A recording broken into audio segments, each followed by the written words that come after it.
Dari 3 isu utama yang berhasil diidentifikasi, kemudian dilakukan analisis menggunakan teknik USG. Hasilnya menunjukkan bahwa isu yang paling prioritas untuk ditindaklanjuti adalah belum optimalnya sosialisasi aturan terkait jabatan fungsional kepada pejabat fungsional bangunan gedung dan penyihatan lingkungan, baik di pusat maupun di daerah.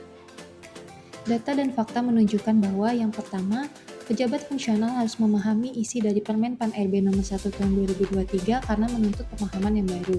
Yang kedua, skala pejabat fungsional bangunan gedung dan penyihatan lingkungan di Kementerian PU dan pemerintahan daerah cukup besar, sehingga kebutuhan sosialisasinya juga cukup tinggi. Dan yang ketiga, berdasarkan hasil survei, menunjukkan bahwa milenial dan Gen Z mengaku menikmati podcast untuk mencari inspirasi atau mempelajari hal-hal baru. Yang ketiga, melalui artikel Kompas, ditunjukkan bahwa masyarakat termasuk generasi muda lebih tertarik pada media dalam bentuk interaktif dan visual. Yang terakhir, bahwa satu hari kira-kira ada 30 orang yang menghubungi pusat layanan jabatan fungsional untuk menanyakan permasalahan terkait pejabat fungsional.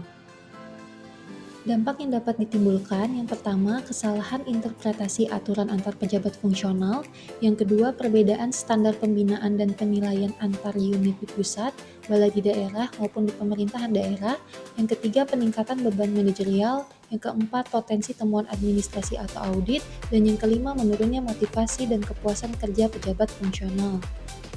Berikut adalah flashboard diagram yang menggambarkan akar permasalahan dari isu tersebut.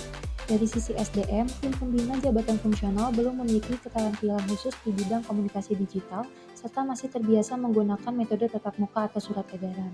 Yang kedua, dari sisi metode, sosialisasi masih sangat bergantung pada pertemuan formal dan surat edaran. Belum ada format komunikasi interaktif dan konten yang disampaikan cenderung terlalu teknis. Dari sisi teknologi, media digital populer seperti podcast, YouTube, dan platform internal belum dimanfaatkan dengan baik.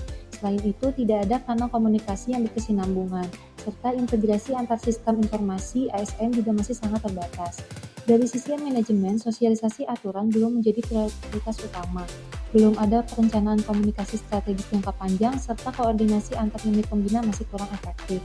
Dan terakhir, dari sisi lingkungan, pejabat fungsional tersebar di pusat maupun di daerah dengan keterbatasan akses dan waktu. Kebutuhan informasi di daerah maupun di pusat seringkali berbeda, namun belum difasilitasi.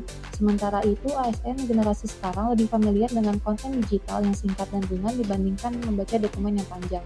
Semua hal ini bermuara pada satu akar masalah, yaitu kurangnya inovasi dalam pemanfaatan media komunikasi modern. Akibatnya, penyampaian informasi terkait aturan jabatan fungsional masih terbatas pada metode konvensional yang kurang menarik, kurang interaktif, dan sulit menjangkau pejabat fungsional secara menyeluruh, baik di pusat maupun di daerah.